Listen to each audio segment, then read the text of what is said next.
Good morning, and welcome to our study, a sermon based on the book of Hebrews. We'll be looking today at the supremacy of Christ.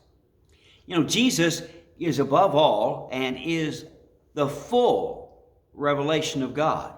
There's nothing left after Jesus is revealed. He's the full revelation of God.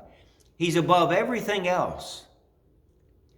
Way back in preacher school, I had a class on Isaiah, and it was supposed to be a verse-by-verse study of all 66 chapters of the book of Isaiah. The teacher's name was King. That's right, King Buchanan. And he was so in love with the book of Isaiah and the depth of that book that by the end of the semester we had finished 6 chapters. Not 66, but just 6 chapters. I feel much the same about the book of Hebrews, chapters 1 and 2. There's so much depth of information, I could preach a long series of sermons on just those 2 chapters. I won't, but I could. One of the joys of life, as well as our faith, is the journey. I think we all know that life is a journey, but we also need to be aware that faith is a journey too. One of the joys of the journey is that we get to do it together.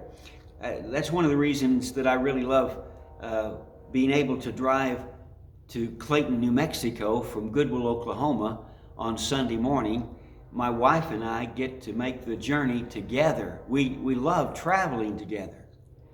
Now, even when we can't get together, as in this pandemic, we haven't been to Clayton in over 6 weeks, we can go on this journey of faith together. What do you think is the essential part of the journey? For me, there are a few things. Number one, I want to know why I'm on the journey. Number two, I want to know where I'm headed and what is my destination. And number three, I want to know when I'm going and when am I coming back. Knowing the answer to those questions helps me answer many questions concerning my faith. Today, we will embark on a journey of faith together. This series of sermons on Hebrews charts a course through the book of Hebrews describing the supremacy of Christ and God's revelation, the high priest, the sacrifice, and the giver of faith. Now, rather than looking at other things, people, or feelings to bring us meaning and redemption in life, we must keep our eyes on Jesus. One of the issues that we face in our faith journey is staying focused on the journey. There are so many distractions and so many obstacles to overcome. Hebrews 12:2 encourages us to keep our eyes on Jesus, who is the author and the perfecter of our faith. We know we're on a faith journey, and when we know that, and know that we're going to be with Jesus for an eternity, and we know that our destination is heaven, that keeps us focused on the journey. Now, the big idea of the message today is that we know that Jesus is above all and is the full revelation of God. We can't allow ourselves to be pulled off track by other things, other people, or circumstances to lead us to take our eye off the prize. And the prize is Jesus. Now, the authorship of the book of Hebrews is unknown and heavily debated. It could be Paul. It could be one of Paul's students. We don't know. It has a heavy Paul influence. The audience is not specific like the letter to the book of the Ephesians. But it's to believers throughout the known world. the writer continually refers to the Old Testament passages, imagery, characters, which assume the audience has a working knowledge of the Old Testament. Therefore, a majority of the Hebrew book may be written to Jewish Christians, second-generation Christians, I think, who've grown up in the church, but have also grown up around the Jewish traditions. And they're not far from the Old Testament Jews. And they're being pressured to go back. So I think it's safe to say the book was written between 40 and 60 A.D. I think we can assume that because the destruction of the temple in 70 A.D. is not referenced here. And the author is worried that these second-generation Christians will turn back to Old Testament sacrifices and the sacrificial system. That sacrificial system was still taking place while this book was written. The entire book focuses on the superiority of Jesus, the new covenant, and the superiority of the faith. Today, we'll be looking at Hebrews 1 through 14, but the main focus of this message will be verses 1 through 4. I love this text. That's the reason this is the second of my lessons on these verses. I love this text. Long ago, God spoke to the fathers by the prophets at different times and in different ways. In these last days, He's spoken to us by His Son. God has appointed Him heir of all things and made the universe through Him. So that gets me to my first point. Jesus is the superior messenger. In the Jewish culture, the prophets were held in high esteem. Well, unless you were living in a time where one was telling you things you didn't want to hear, and then you didn't find him such a nice guy. Ask Jeremiah. As we see from verse 1, God spoke long ago to the fathers by the prophets. Now, a prophet is one who speaks for God, has the authority to speak for God, with the message of God, and he speaks by inspiration. God inspired, and many times outright told the prophet what to say when he was speaking for him. Verse 1 also says that God spoke through the prophets in different times and in different ways. God used dreams, visions, direct communication, object lessons, storms, animals, angels, and others among many, many other ways. In 2 Peter 1:20 and 21, we read, "Above all, you know this, no prophecy of Scripture comes from the prophet's own interpretation, because no prophecy ever came by the will of man. Instead, men spoke from God as they were carried along through the Holy Spirit." Now here is something simple that if we're not careful, we might miss it. Look at verse 2. When did God quit speaking to us? There was a dry spell between the Old Testament and the New Testament times. Did God quit communicating with us when the Old Testament was closed? No, He didn't. He communicated with us through Jesus. At the heart of Christian theology is the understanding that the living God created everything and continues to speak and have relationships with His creation. By the time Hebrews was written, God's revelation through His Son was complete. It was a thing of the past. However, through the Word, through the Bible, God communicates with us even today. The Holy Spirit is within us.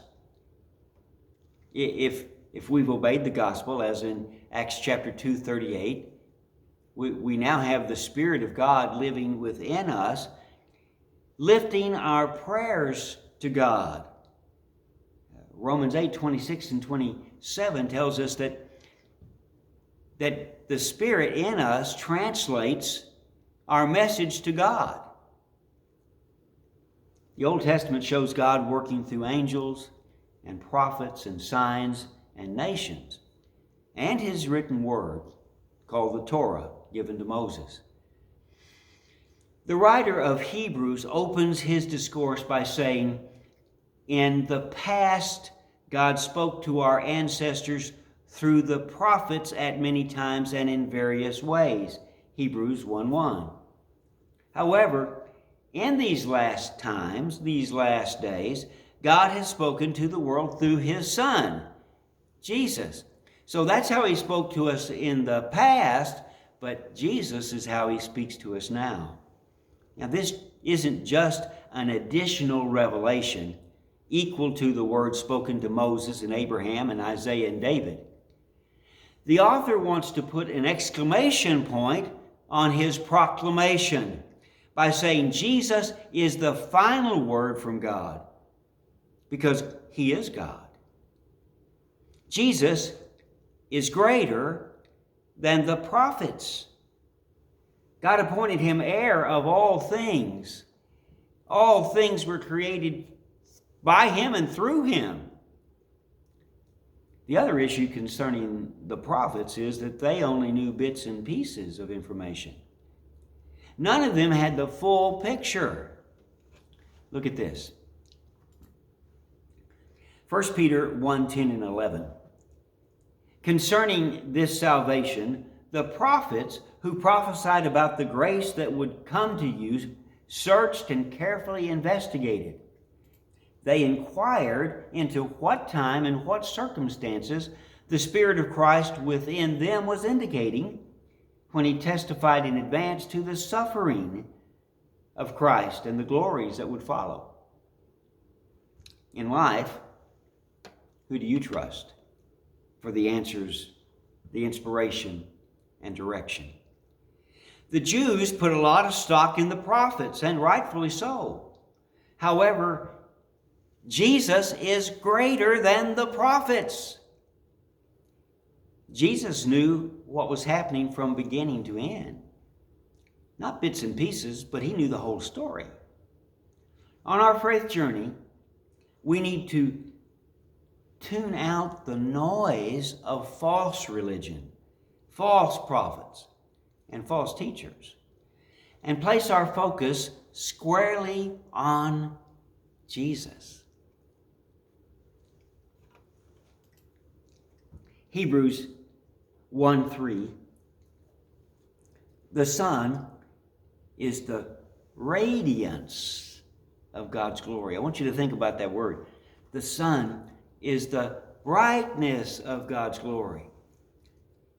The Son is the effluence of God's glory, the exact expression of His nature, sustaining all things by His powerful Word. After making purification for sins, He sat down at the right hand of the Majesty on high. Brings me to my second point. Jesus is the superior representation of God. I love this verse 3. I enjoy getting into the depths of it, all of the things that it can mean, because it further illustrates the supremacy of Jesus. Jesus is the radiance of God's glory and the exact representation of His being, sustaining all things by His powerful word, or the word of His power.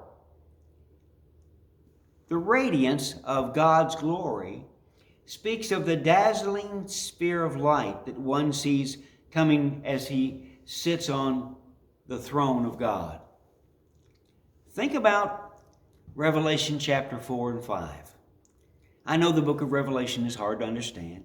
I know it's written in a lot of imagery, and you have to know a lot of the background to get the imagery. But in Revelation 4 and 5, the throne scene of God is described to us. God sitting on his throne, and there's a sea around him. And the radiance of God reflects right off that water, that sea. And Jesus is standing next to him. And this verse tells us when his work is through, Christ sits next to God on the throne.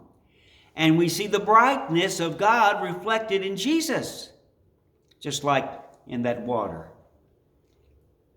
The radiance of God's glory speaks of the dazzling sphere of light that one sees emanating from God as he sits on the throne. Just think about that throne. That's the image. This language is emphasizing that Jesus is the full representation of God. When you see Jesus, you see God. Now, why is this important? Jesus is entirely God, not just kind of God or a mouthpiece for God, which the prophets were. Now, also, when we ask ourselves, well, what does God or the Bible think about this or that situation? We must look at the question with Jesus in the forefront, since he's the final word in all things. The expression exact representation or exact expression is used of the impression stamped on a coin. The idea is clear. The Son and the Father are as much alike as the die that stamps the coin. Jesus is so much like the being of God that to understand the nature and behavior of Jesus is to understand the nature and behavior of God. Some versions use the phrase, he's the exact representation of his nature, speaking of God's nature. I like to use the illustration that if Jesus looked in the mirror, the reflection would be God. He is the exact representation. If we were testing God's DNA and Jesus' DNA, we'd find they were exactly the same, no different. In this context, nature speaks of the constituent elements of which make up anything. The elements that constitute God, the Father, are the same elements that constitute Jesus, the Son. Jesus holds all things together with his powerful word.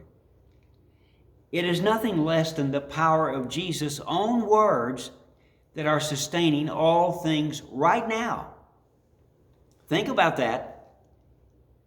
It's not gravity, it's Jesus.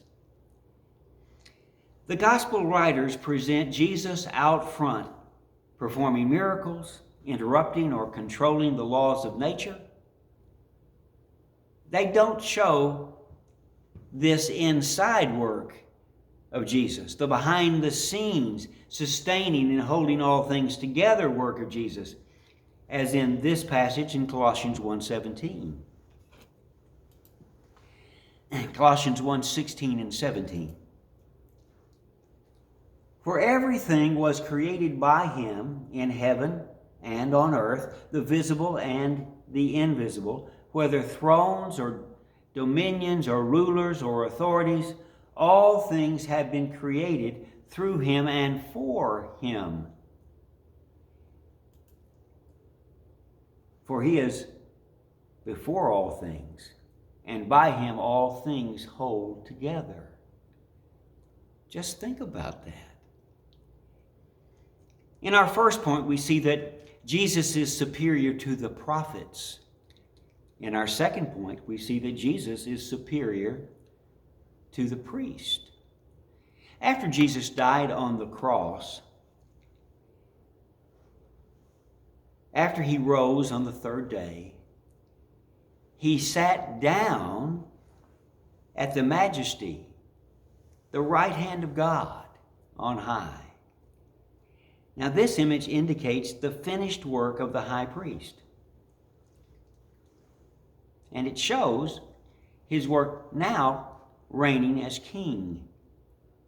Now, I want to point out the background, the crown. Jesus is the king. He's the king of the kingdom, the head of the body, which is the church, Colossians 1. His work of the cross is over, so he can sit, as Hebrews 12:2 says. But his interceding continues while he sits, Romans 8.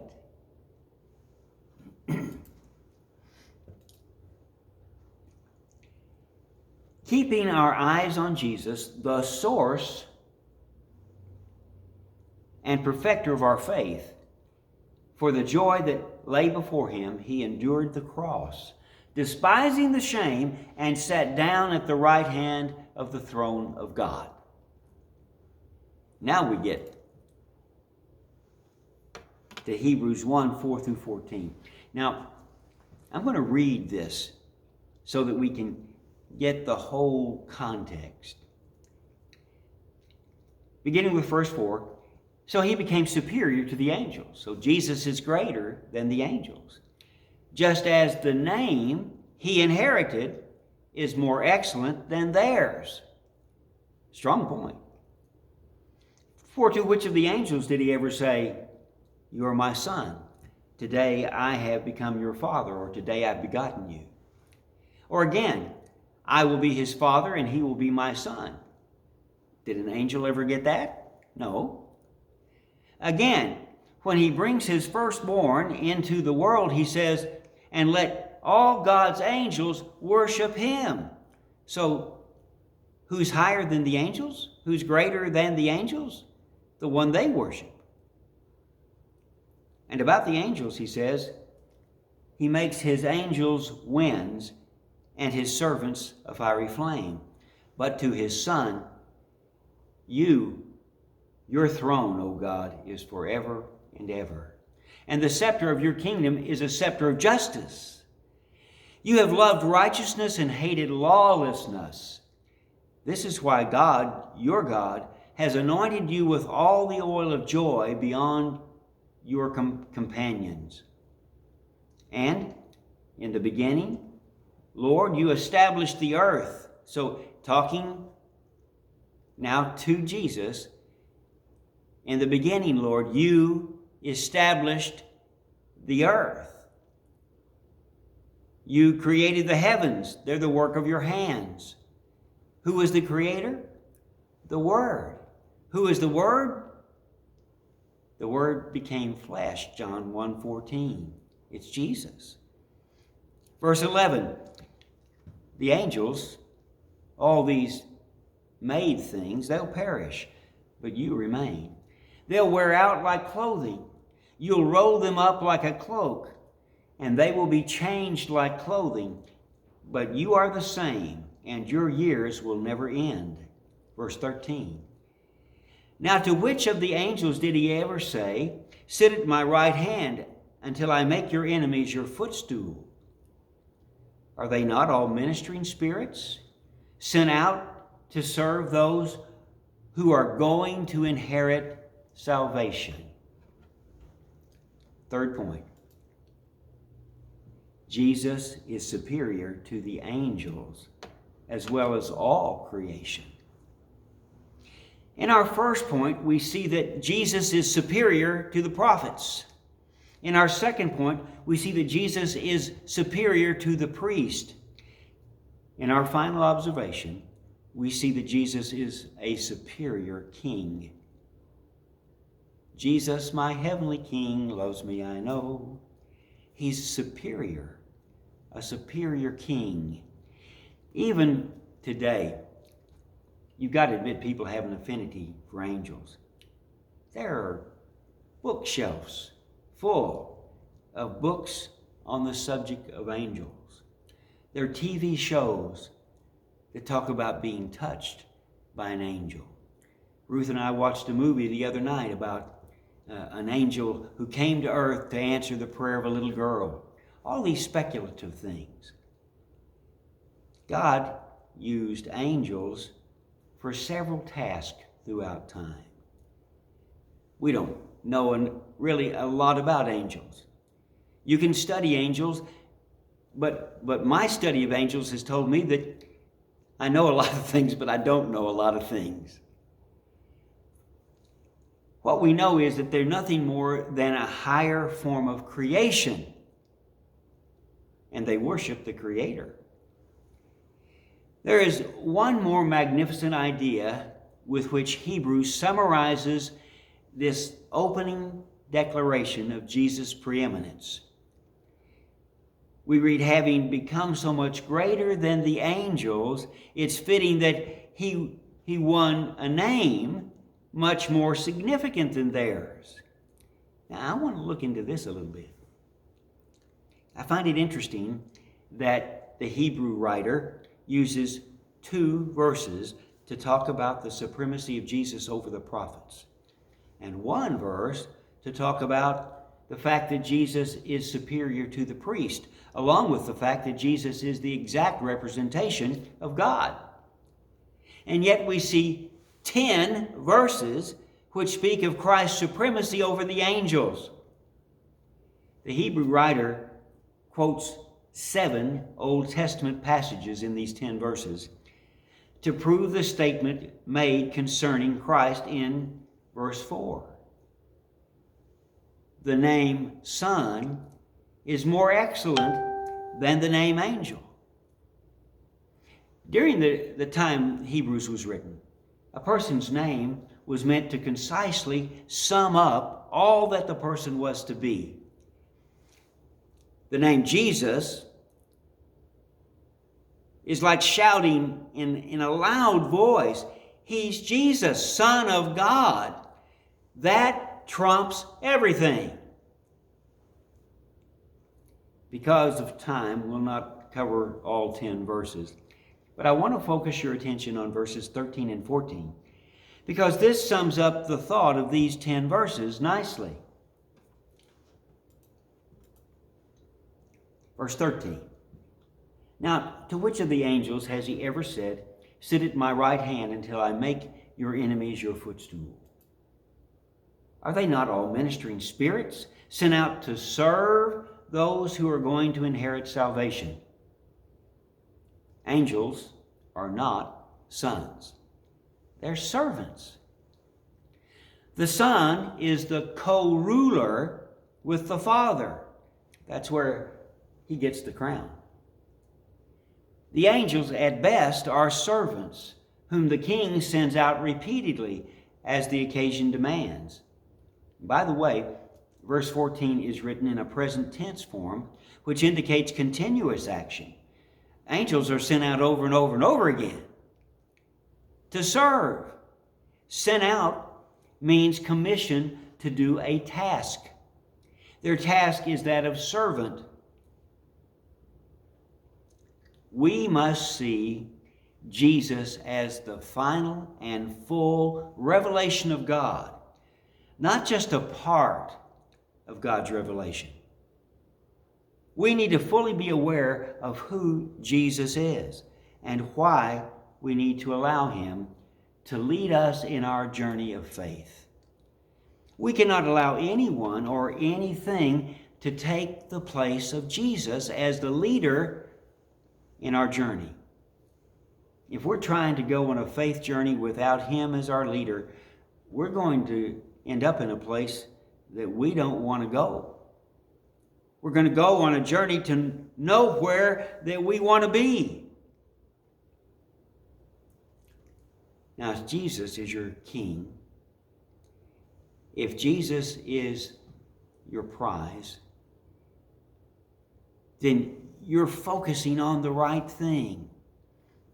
When things get rough in your life, that's Satan trying to get you off the track. Continue to focus on Jesus. And so, during this uncertain time in our country's life, what we need to do is focus on Jesus. There's a virus out there. There are a lot of viruses out there. If you can look at that virus or the fear we have of that virus as being Satan wanting to get us off track and bring you back to focusing on doing the right thing, your eyes right on Jesus, you're going to make it through. So that's the word presented today. Hebrews 1 through 14, 1 through 14. I hope that clarifies some things for you. I know the study has done a wonder for me. So until we get together again,